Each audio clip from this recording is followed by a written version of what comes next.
Come on, and we have such a shortage of the Word of God. Are people so tired of hearing the Bible? Is it so boring and so trite or so distasteful to hear what the book says that we need all this Dear Abby stuff? And maybe it doesn't hurt to throw in a little Dear Abby and a little Mark Twain, and I'm going to do it, and I'm going to read you a little silly poem about carrying the garbage out. But if I don't give you some Word of God, I've given you nothing. It's worthless, and we've wasted our time. We might have a little club here instead of calling it a church. We'll just, well, that goes on too. You know, a lot of churches now don't want to be called a church. You know, you've been noticing that? You ever ride a bus? How many people have ever rode a bus? Every one of you here has rode a bus. So went to school on a bus, rode one to Mexico, or rode one to Louisville, or somewhere you rode a bus to. You know buses aren't buses anymore. Do you know that?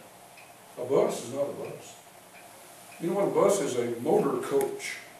You ever notice that? A bus is a motor coach. We have 12 motor coaches in our fleet. I just thought they were buses.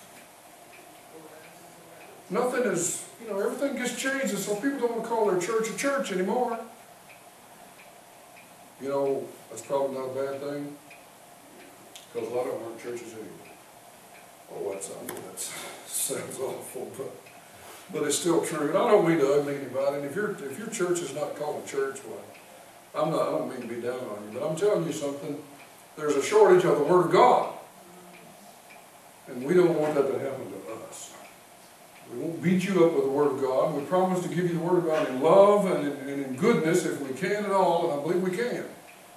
We want to handle the Word of God correctly. We want to rightly divide the Word of God. But we must have the Word of God.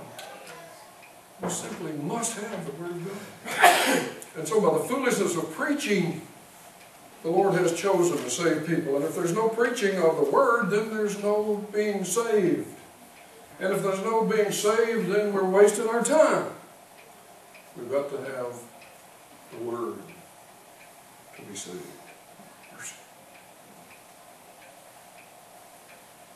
The psalmist in Psalm 119, verse 105 said, Thy word is a lamp unto my feet and a light unto my path. It's a tough world we live in. It's hard to know what to do all the time. You have a little decision-making process that you go through, and I have a little decision-making process that I go through when I need to decide something that's a little more difficult than what to eat for lunch.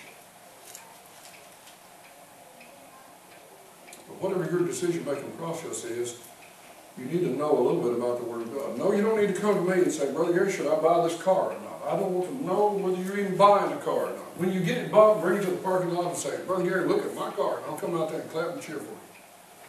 And I'm not going to ask you if you owe $500,000 on it. I don't even want to know that. That's none of my business.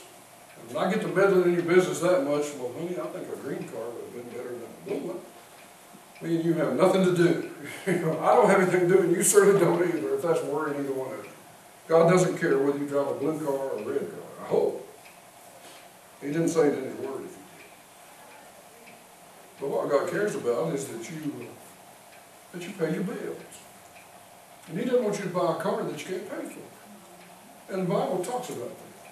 So if you've hidden the Word in your heart, and you've allowed Him to direct your life, and it will give you light out there among the world.